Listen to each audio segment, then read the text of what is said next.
Welcome to Back Your Blue. Along with Daniel Matalon, the CEO of a Second Chance Bail Bonds and a Second Chance Monitoring, my name is Tug Cowart from Extra 106.3, and today you have the pleasure of being introduced to Ché Alexander, the clerk of the Superior and Magistrate Courts in Atlanta. She's described by her friends and colleagues as energetic, which I will second, an innovative leader, which I bet I will learn, and a candid personality that is just a straight shooter. A native of Atlanta, she is a Georgia peach and a Grady baby too. Daniel Matalon, tell me who this really is, because I feel like this all sounds good. Tell me what she really does. Well, if you know, then you know, but she's the heartbeat of Fulton County. Okay. What does that mean, the heartbeat of Fulton County?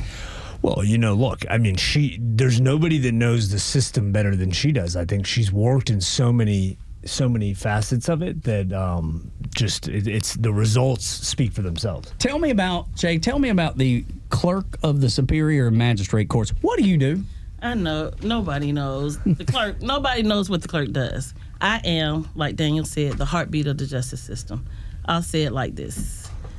Everybody knows what the DA does. She prosecutes cases. Everybody knows what the sheriff does because he manages the arrests, right? The judges rule on all of the cases, but guess what? They all work with us. I'm the heartbeat. Nothing happens in the judicial system without our office. If that makes sense. Yeah, well, I mean, just say all the information. You're like it's the beginning and the end. You're like the brain of the system. It's like all the information comes in and it's processed and is not out. Daniel cannot get anybody out of jail with a bond order until we process it. Only on Tuesdays. And that's the only day it happens? No, I'm kidding. I'm kidding. It can happen at midnight, whatever happens. You can't hit me with inside jokes and expect me to know, because I don't know.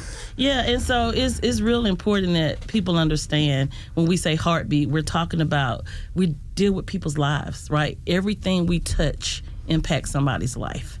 And so as the public servant that deals with the paperwork, is not just the paperwork, it's the people that we deal with every day. And you started, you've been doing this for a long time in the public sector, but you've gone from MARTA and the Georgia Secretary of State's office and there to Fulton County. Dedicated your life to helping others. 2008, became part of the Fulton County Clerk of the Superior Court leadership team and Chief Deputy Clerk. Later promoted to Director of Court Services in 2010.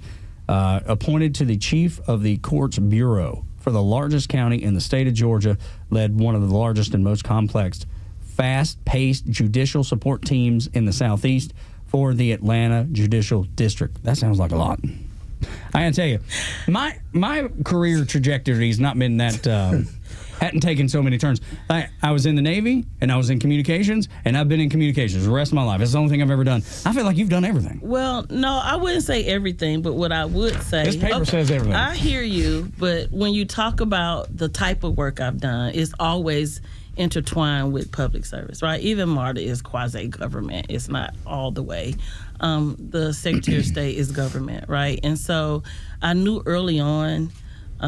I went back and forth. Oh, I need to make money. Oh, I want to be a public servant. Oh, I need to make money. And so at the end of the day, when I realized my purpose, I knew that I was a public servant. So most of those things are tied into public service. So when it comes to the clerk of the court, you say the brain, I don't think many people outside of, the people that work in the court system, Daniel, understand that. And they don't understand how everything lays together. They don't understand how the tentacles work. They don't understand how you are connected to Ché, or vice versa. I don't think anybody understands that. It's very complex, and look, y'all could probably explain it to me, and I'm not sure I'd understand it anyway. Yeah, well, I can tell you this. If you have a bad clerk, you'll know about it, and I'm not going to mention any names, but there are counties, Are you sure you don't want to? He doesn't. I am 1,000% positive. I'm joking. But I can tell you this. It's if you look at where we were when she came in, when Ché was elected, or when Ché came in and then was elected again, look at what she's done, right? So that's you don't get that everywhere, right? So that's part of the success that she's set forth in Fulton County. Why though? Because if every county's got a clerk of the court. Why is it that you've been so successful where those other people that Daniel were talking about haven't been? Well, there's 159 clerks in the state. See, there you go. You didn't know that. No, 159 counties, right? 159 yeah, so counties. yeah, that so makes sense to me. 159 Superior Court clerks. Sure. Some clerks serve as the clerk for more than one court.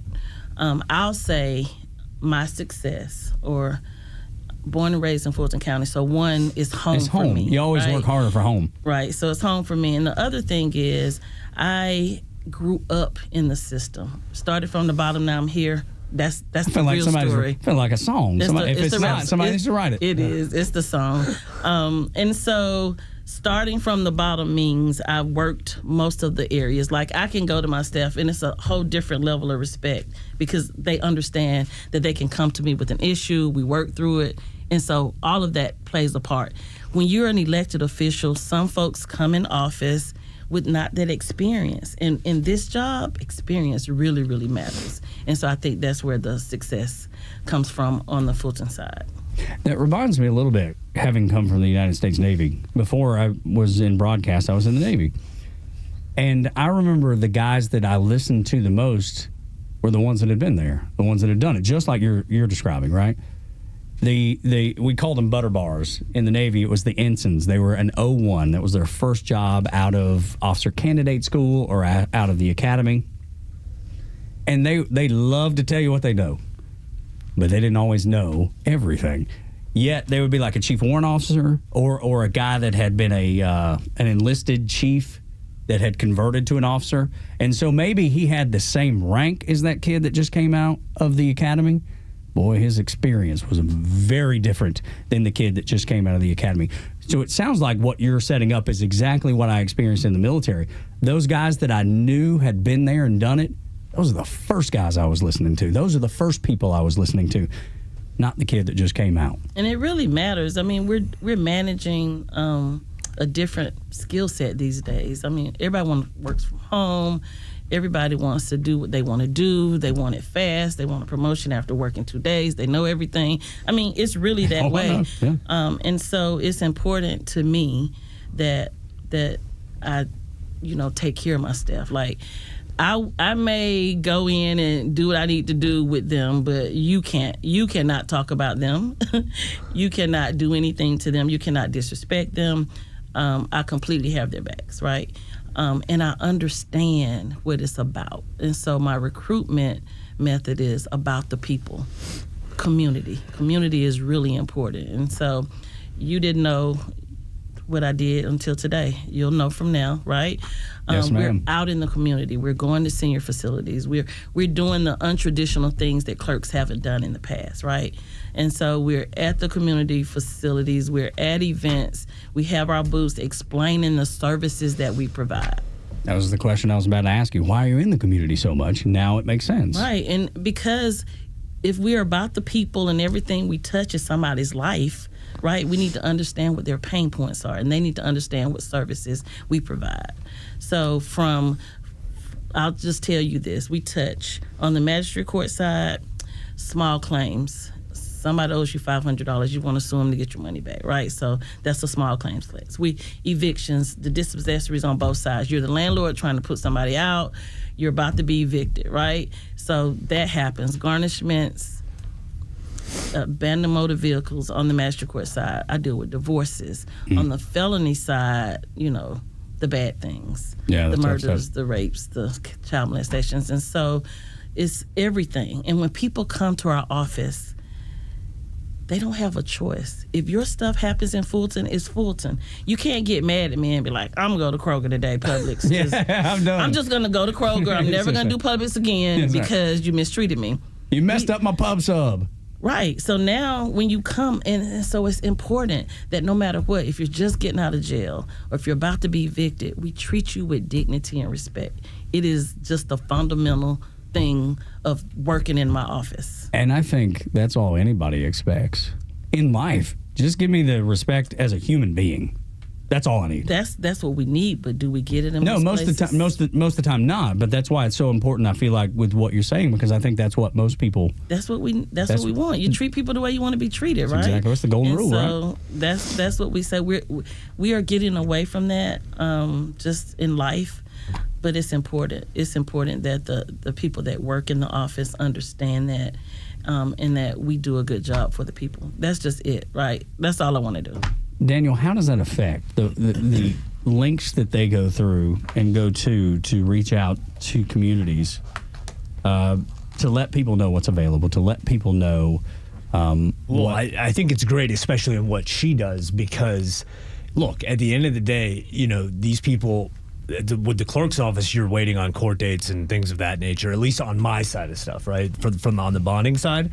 And, that's where they do a phenomenal job in that space. And I mean, so we deal with them on the front end sometimes. If someone's in there with no bond and they're getting a bond set, then the order goes, and then she's the last step before we actually post the bond on the front end of stuff. Then you have the ongoing court dates that are happening, throughout the year. So a tough process ends with a smiling face. Is that what I'm hearing? Well, when they're efficient, when they're efficient, which Shay's office is efficient, and they do a phenomenal job, then we can get our job done quicker. Does that make sense? And service your clients. Service the client. So it all touches. It all goes together. If they're running smooth, we're running smooth. If they're having a hiccup, we're having a hiccup, because then the whole process gets slowed down. So You're listening to Back Your Blue on Extra 106.3 with Daniel Matalon of a Second Chance Bail Bonds and Clerk of the Court, Ché Alexander, Clerk of the Superior Court and Magistrate Court here in Fulton County. When we continue,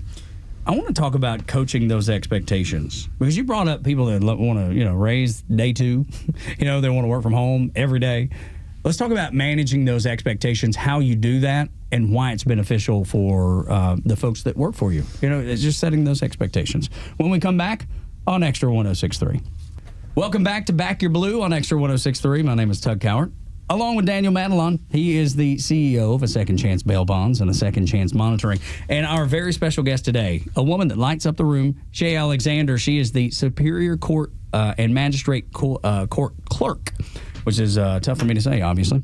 But we left off in that last segment when you're talking about expectations. Folks want to get promoted, as quickly as they possibly can. And I understand that. I mean, you might not be on day two. But sometimes you have to manage those expectations, coaching the people that work for you into realistic expectations. You don't get to work from home every day. Maybe we can do it on Wednesdays, or whatever the rule is that y'all establish. How in the office of the Clerk of the Superior and Magistrate Courts, Shay, do you manage those expectations? And so, not directly, right? So I have 4 chiefs that report directly to me, and I manage. We have 220 employees, right?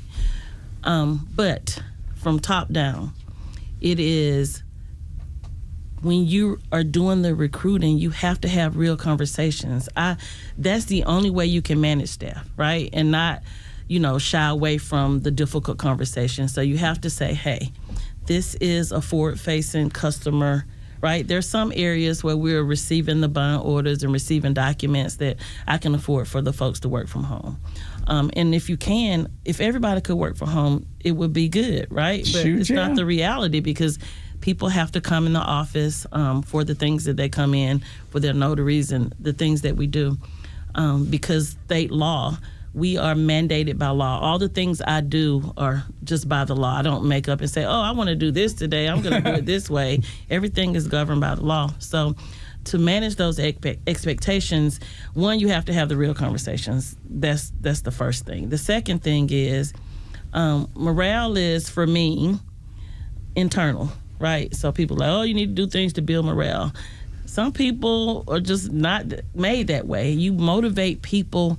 You have to know your people. So I tell my team, hey, get to know the folks, because how I talk to Daniel is not going to motivate the same way I talk to Natasha, right? Daniel might want just all the money.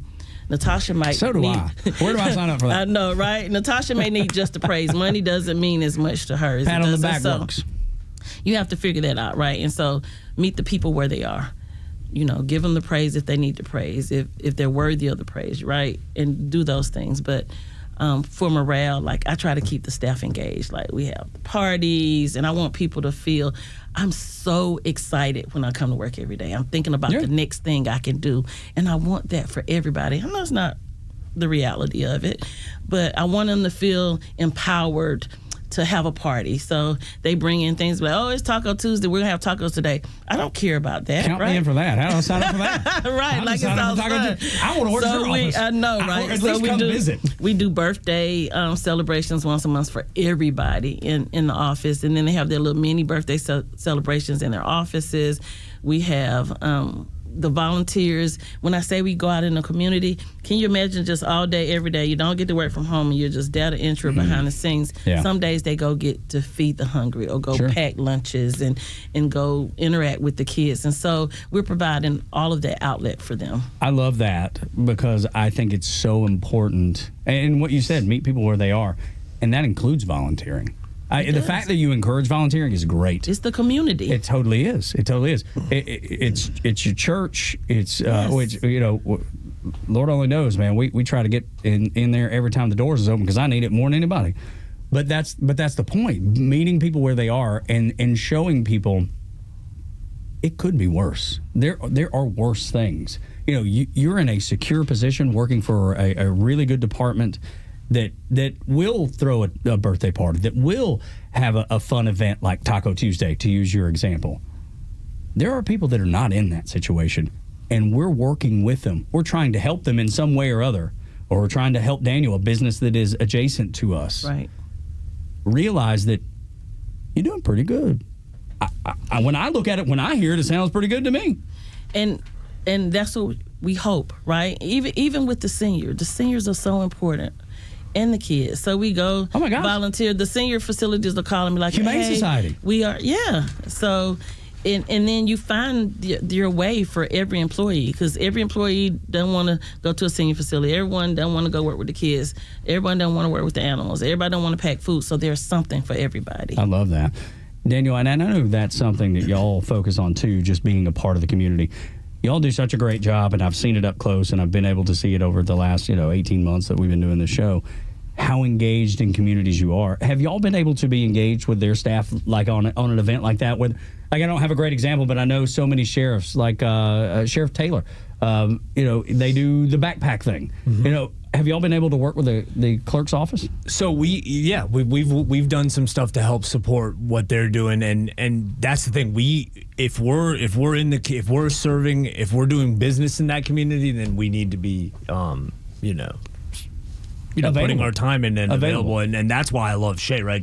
Her core values align with my core values, so it's a no-brainer. If she calls me on the phone and needs something, it's immediate. It's automatic. There's no question, because I know who she is. What would be something that you would reach out to Daniel like in support of? Well, think about it. So we're in this fancy place where the government employees. This is like fancy. We're like in this fancy broadcast. Like I might want to do a podcast after this. We'll talk about that later. You need to. But we're here. I mean, it's corporate.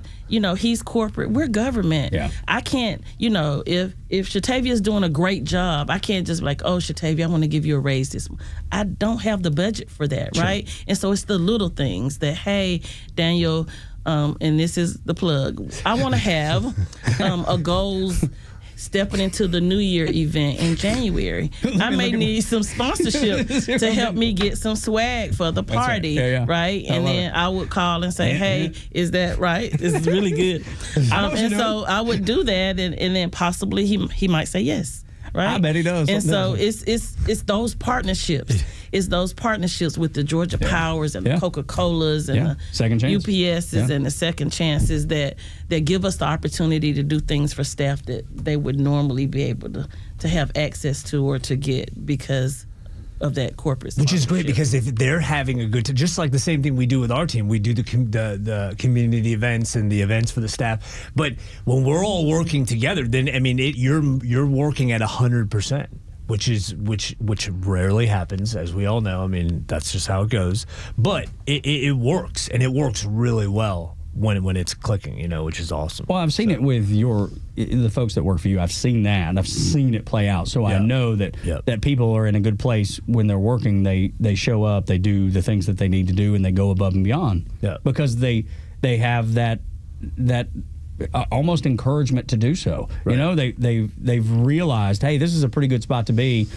I'm going to work my tail off for a guy that's being good to me. And it sounds like your office is just the same way. And I am trying, like the culture, I inherited a lot. I've been recruiting, right? But there are people that have been there for a while. And so, the book says it takes 3 to 5 years to change a culture. So day one, I came in the first week and I was like, hey, let me just be very clear about this. The culture shifts today. We're not disrespecting each other. We're not going to do these. Here are the things that we're not going to do. Here, you're putting on notice today, my first week there. And that's for everybody. Saw it. It was just across the board. Yeah, sure. The entire staff. Sure. And then you gradually saw that things were changing and people, I had people engaging in volunteer activities that you never saw outside of the office. I'm like, oh, my God, you got John to come out. I'm like, John, we're talking about you, brother, right now. So, yeah, it's really been rewarding for me as a leader to see the people that really believe in what we're doing. It seems that you already light up the room. You already make the room right. No, I don't know Imagine why. That. That's what I've picked up on. I know it's me? Yeah, little old me. Oh, okay. But talk about that. When you already have a personality like yours that's geared toward positivity and doing things the right way, it still has to be encouraging when you see John, who may not ever volunteer, and then all of a sudden John's there volunteering, and you see him abiding by the unspoken rules of the office or some of the spoken rules of the office, but participating. It has to be rewarding.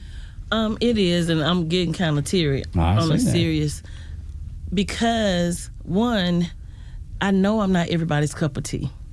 I mean, I'm overboard for most people, and they're like, oh, but it's real, right? And so when they realize that I'm not being fake, that's just really who she is, then they start embracing.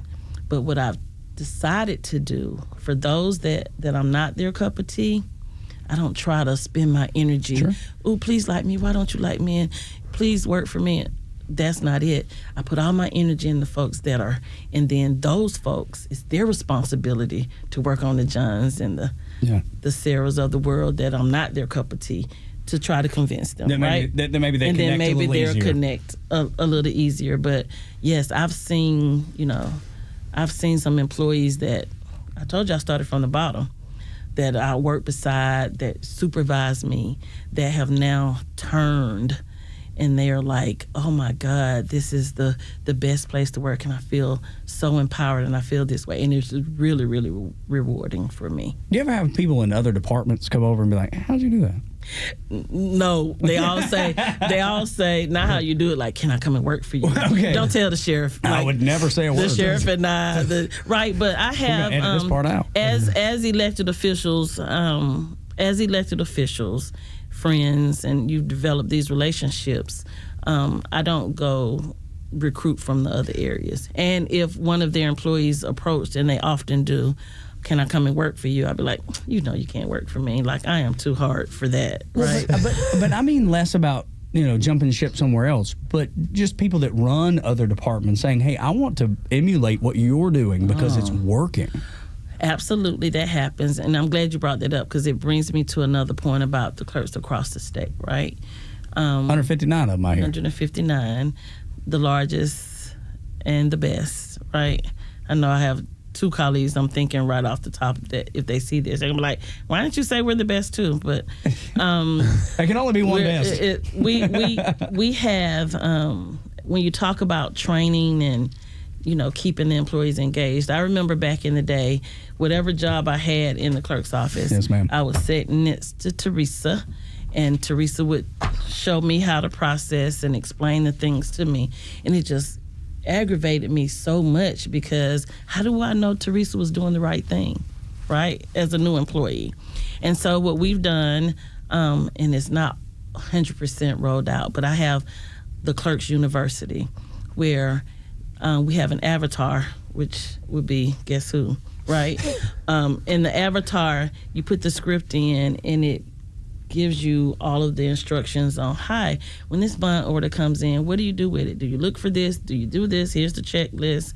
And then it teaches you how to process the work. Keep it simple. And then you take a test, and it tells you. So the Clerks University will be training folks on how to do the job. And so people they learn different, right? Sure. And so there's hands-on. Then you have that. You can listen to it. You can do it at home. You can do it in the office. And then if you want to move from area to area, because we have so many different areas. That real estate, we didn't even talk about that. Oh my right? gosh, right. Courts, yeah. real estate, civil, criminal, magistrate. And so if someone says, oh, I want to leave civil and go to the criminal division, well, you'll go through this class and you go through these courses. And once you're trained, then you pass the test, you can cross-train and move over. So I'm really, really excited about Clerks University. I can tell. So as we talk about the clerks across the state, that is the goal. They don't know yet, but we will be the model for training for the state. You heard it here first. And so the new clerks coming in, new clerks training. I was a new clerk because I was elected for the first time. So I'm in new clerks training with clerks that came. I was a beautician. I was a teacher. I was this. And they were like, oh, my God, I don't know what to do. On a smaller scale, because it was the smaller counties. But sure.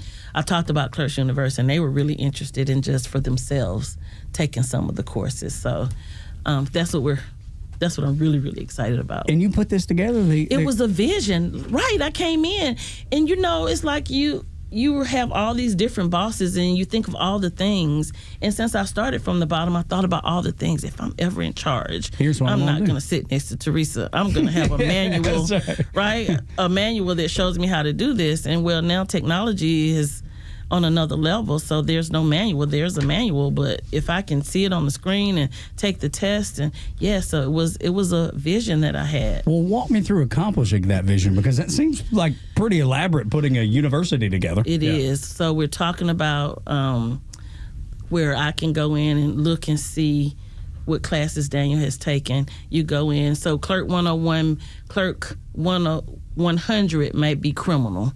And then 101 is all the different things to 120, and it'll tell you bond order, civil document, this, and this, right? And then 200 may be real estate, and then 300 may be treasury, and 400 is whatever other area. And then we have a syllabus, just like in school. Yeah. And so that's the first part of it, putting it all together. And now we're uploading the videos and all of the training in it. It is so intense. That's impressive. And the reports are coming out. So that's really impressive. Take me through how long it's taken to go from vision, this is my idea, to we are implementing this now. When you're talking about literally loading up videos and syllabuses and textbooks. Right. So think about the first part of it, trying to find the technology. So the vision was there. So finding the technology. Is this a 5-year thing? Or no, is this? So listen, I've only been, I was sworn in July 2023. Yep. Just had my 2-year anniversary Friday. Done. Right. Just had my 2-year anniversary on Friday. I don't mean to sound like the negative Nelly here, but government don't always work that fast. Right. And so, but you can't have a government mentality. Think about it. I love that. I've always been corporate, even in government, working hard. Like, I remember when I was a baby clerk and I used to work 12 hours a day. Me and D.A. Fonnie Willis, we used to leave the courthouse at 8 o'clock at night, and we'll look at each other and be like, are we government employees? Like, what are we doing? Because we get off at 5. We don't get paid past 5, and it's 8 o'clock at night what's the incentive? On a Wednesday night, right? But we believed in what we were doing. And so when you do that, that's what happens. And so I've never had the government mentality. And I love try that. not to recruit people with it, because it's not, government is just a term, but we're dealing with people's lives. So it's even more important in corporate as far as I'm concerned, because we impact somebody's life. How do you experience this, Daniel, with people that are better trained, better attitudes? It just seems like there's a whole lot of things that could go right. Well, look, that's your biggest challenge as small business is your employees, right? That's going to be your biggest problem. But you can eliminate that through systems, processes, and stuff, which is what we've done in the Second Chance. That's the final, one of the final things that we've added to our footprint was the systems and processes to make that more efficient and make sure you're putting the right people in the seats, so you don't have to. You're not putting the wrong person in the seat So you don't have to micromanage. who should have never have been there in the first place, and you could have eliminated that if you had the right system in place. So I'm a huge, big believer in all that kind of stuff. So I support. Love that. Love hearing about that. It's just genius. It makes you working smarter, not harder. You know. It sounds cliche, but it's really true. But it's true. There's a reason it's a cliche. Listen, when you sit and waste your time on something for 8 hours in a day, and then you find out you could have done it in an hour, I'm mad. Yeah, you'd be pissed. I don't care. Yeah. One of my favorite sayings is, and I do this in all my meetings, I'm like, you guys, I'm driving this bus. And my job is to keep looking back, making sure you're in the right seat, because it's okay. Yeah. It's okay if you move. You have to pivot. If you cannot pivot, you're not doing a good job. If you're not able to say, hey, let's take a step back. This really is not going the way. Or instead of just putting your foot down saying, we're going to do it anyway. It's going to work out. It's going to work out. And you know it's never going to work out, right? And so I think the way that we pivot in the office is really good. And so I keep looking back. I don't know. It's okay. And you tell me, the sooner you tell me, the better for both of us. Sure. Because one, this job may not be for you because you're not community and people oriented, or you may be good at this and I have you over here. Let's talk about it. And so I like that encouragement. I want them to be able to, as I'm going to come to you and say, this is not working. I need for you to be able to say, hey, guess what, Madam Clerk? I am better fit for this. If I have an opportunity, can I shift over here? Because me sitting behind this desk all day, every day, is just not working. It's driving me for crazy. Me. Right. It's not the right fit. But So that Clerks University helps you. It gives her the answer that she That's that she needs. Because I mean, moving people, it's people like driving, right? Driving to work. I always say burnout's a real thing, and people are like, no, it doesn't matter. They just want the job, and I'm like, no. Driving. The first job I had, one of the real jobs I had in Georgia was I drove 50-something miles each way. Oh my goodness. And you want to know what? For 2.5 years. But listen, this is the deal. When you do that, it wears you out. So I tell people, at my office, I'm like, listen, put them at the Cobb office. If they live in Cobb, put them in Cobb. Don't put them in Clayton County if they live in Cobb, because in 6 months, you're going to be having a conversation. Why are they so upset? Well, because you got them driving 2.5 hours each way to work every day. That'd be awful. I couldn't imagine. And that's a real thing. Yeah, but you can eliminate that with your systems and processes.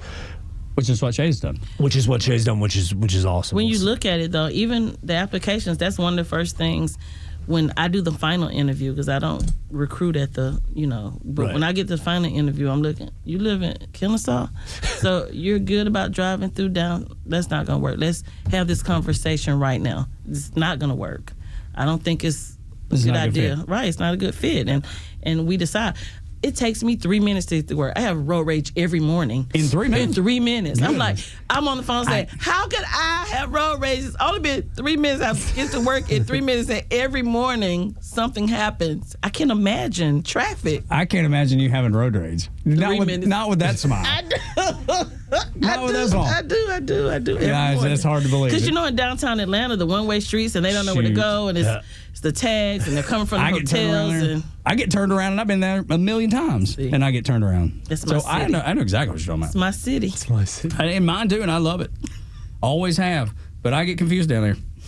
Which, I mean, I'm a hillbilly from Northwest Georgia, so I get confused easily to begin with. So I get down there, and things are, Where were you born? Dalton. Up in Whitfield County. In Dalton, Georgia? Yeah, yes, ma'am. Where the carpet is? Yes, it's all up there. That's the reason I'm not. I know about the carpet. I remember telling my daddy, I said, Dad, I ain't working this carpet mills. And he was like, well, what are you going to do?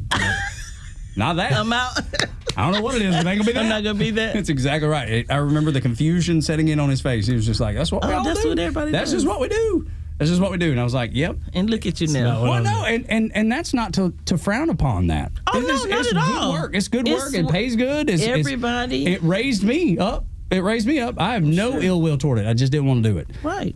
And it kind of like when you're talking about the university that you put together. When you put together Clerks University, you're finding out what people want to do and what they might excel at. I wouldn't have excelled there. And that's the reason I left. And it's okay. And it's okay. That's exactly right. Because there's some people, you need people for everything. That's exactly there's some right. people that are doing the best. Are cut out for it. Yes. My daddy was cut out for it. He was. And he made a good living. That's exactly right. They made great money, all of that. And that's what he wanted to do, though. That's exactly right. Couldn't figure out why in the world I didn't want to, But I also didn't want to change brakes, and he wanted to teach me to change brakes, and I didn't really want to learn that. Now, looking back, he was right. I should have learned to change brakes because changing your brakes is expensive, When we come back on Extra 106.3 and Back Your Blue, let's talk about the programs that you work on outside the court, why they're important to you. Maybe focus on a few of them specifically that mean a lot to you, and we'll do that next on Extra 106.3. Welcome back. Final segment of Back Your Blue on Extra 106.3 with Daniel Matalon. He is the CEO and president of a Second Chance Bail Bonds and a Second Chance Monitoring. Also, also Ché Alexander, clerk of the Superior and Magistrate Courts here in Fulton County. I want to talk about the Fulton Jail project you oversaw and how your office got the County of Excellence Award by reducing judicial case backlogs in Fulton County by 63%. That's a pretty big number. Okay, so let's back up. This was a Ché project, not a clerk project. Okay. So, little backstory. Yes, ma'am. I told you I started from the bottom, worked in and out of office. I have worked in and out of Fulton County for a long time. In 2018, I was not a county employee. I started my own consulting company. I left the county in November of 2018 to do something different, right? I didn't know what my next move was.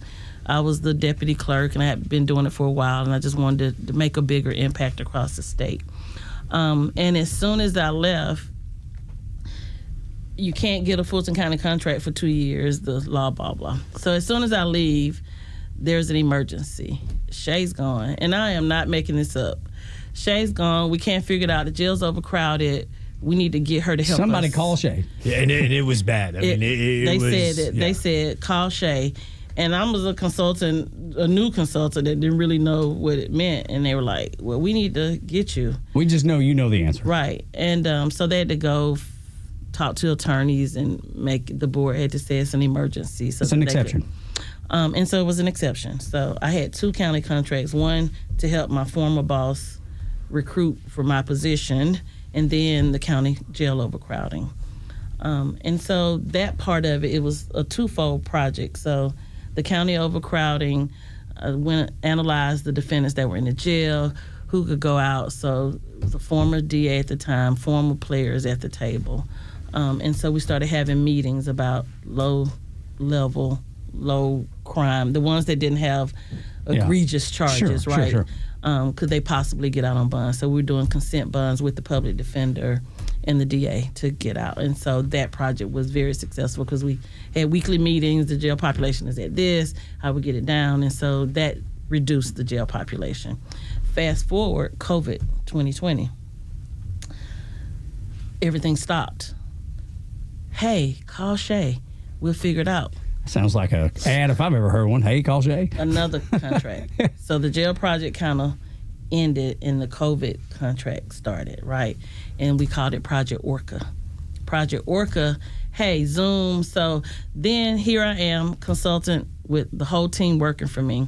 But the relationships and knowing the jail, knowing what happens in the jail, the processes, knowing what happens in the DA's office, knowing what happens with the judges, I was just like a perfect fit for it. Jack of all trades. Only because back in the day when I was there, we implemented our case management system that took 15 legacy systems and turned it into one. And so and I became like the project manager. We were doing it in silos. I'm like, no, you guys, we gotta get together. Like, we need to know when this goes through flowing. So that's how it happened. Subject matter expert because I was there and I learned and I cared about the people and the processes at the time. So Project Orca came. We had to figure out Zoom rooms and how, hey, judge, you're going to see your defendants on this day, how we're going to get them over. They're going to go to these Zoom rooms. You're going to have it. So we did the schedules for the judges.